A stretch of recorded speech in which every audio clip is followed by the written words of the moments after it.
নমস্কার সবাই, কিরাম আছেন? আশা করি সবাই ভালো আছেন। তাই যে প্রথমে কুটা বাছা তো করতেছে, দেখলেন আমার ননদ, আর এদিকে হলো আমার মাসি শাশুড়ি পিঠে বানাচ্ছে, আর আমি এদিকে বাটা কষা করতেছি। আর বাটা কষা করতেছি কারণ হলো বিরিয়ানি রান্না করা হবে, আর এদিকে কিন্তু পাটিসাপটা পিঠে বানাবে আর বিজনও পিঠে বানাবে।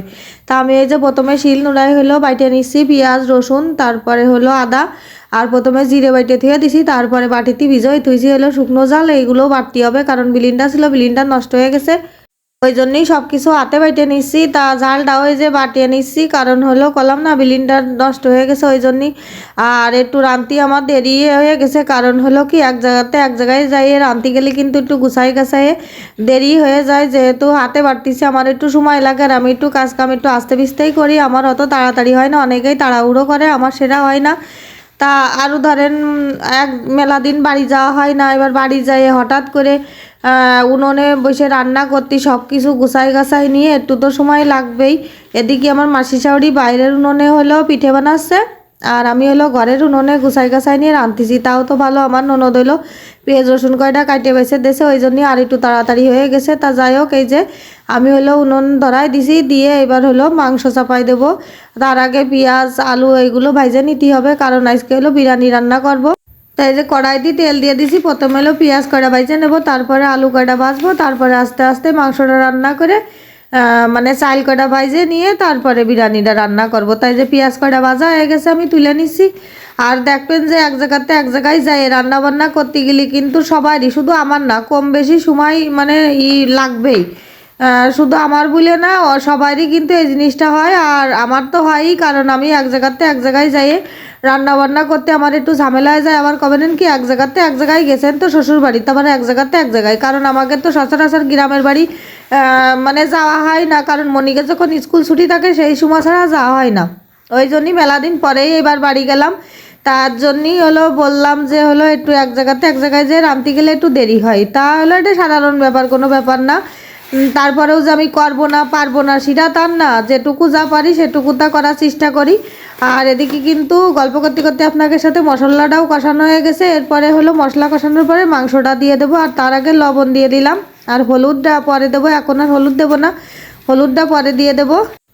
মাংসগুলো আস্তে আস্তে সবই কিন্তু মশলার মধ্যেই দিয়ে দিলাম, তারপরে মাংসটা ফাইন করে কষাই নেব। আর বিরিয়ানি রান্না হলো একদম সহজও না, আবার যে খুব কঠিন কাজ সেটাও কিন্তু না।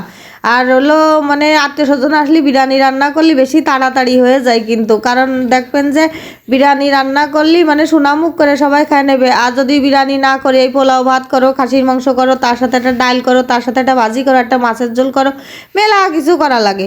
তা ওসব না করে একবারে বিরিয়ানি রান্না করলি ছেলে পেলেও খুশি, আত্মীয় স্বজন খুশি, নিজেরও কষ্ট কম হলো, কান্দিনি, বুদ্ধিটা কিন্তু ভালোই।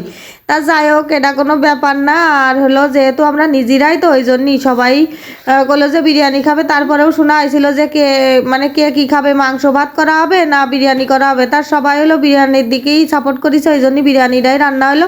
তাই যে কথা কতি কতি কিন্তু বিরিয়ানিটা রান্না অর্ধেকের বেশি হয়েই গেছে।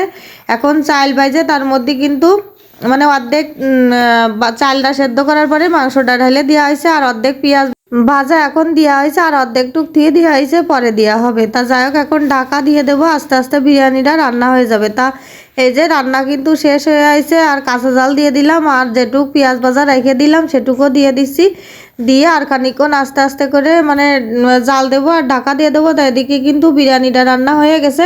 আর অনেক রাত হয়ে গেছে, কলাম না দেরি হয়ে গেছিলো, আসলে ইচ্ছাকৃতভাবে কেউ তা দেরি করে আসে না, দেরি তো হয়েই যায়, সব কিছু গুছাই গাছাই আসতে গেলেই রাত তো একটু হয়েই যায়। তারপরে এদিকে পিঠের বানানোর তোড়জোড় ছিল, আর এদিকে আমার মাসি শাশুড়িরাও বাড়ি ছিল না, সব বেড়াতে চলে গেছিলো ওই জন্যই, আর আমি একাই বাড়ি ছিলাম, ওই জন্যই রান্নাঘরে আসতে একটু একটু ভয় ভয় লাগতেছিল। তাইতে সবাই যখন বাড়ি আসলো তারপরে আমি রান্নাঘরে ঢুকেছিলাম। তা যাই হোক, বিরিয়ানিটা কিন্তু রান্না বান্না হয়ে গেছে, সবাই এখন বাইরে দিচ্ছি, একদম মাপজোপ করে বাইরে দিচ্ছি, কারোর জন্য কম হয় না, কারোর জন্য বেশি হয় না, কারণ যে কিন্তু দিয়া থোয়া করে তার কিন্তু বড় একখান দায়িত্ব থাকে। আর যেহেতু দায়িত্বটা আমারই রয়েছে, যেহেতু রান্না বান্না খাতি লতি দিয়া সব কিছুই আমার দায়িত্ব ছিল, সেই জন্যই সব কিছু সুন্দর করে বুঝোই শুনোই সব কিছু দিয়ে দিলাম, যাতে কেউ করতেই পারবে না যে আমার একখান বেশি হয়ে গেছে কম হয়ে গেছে।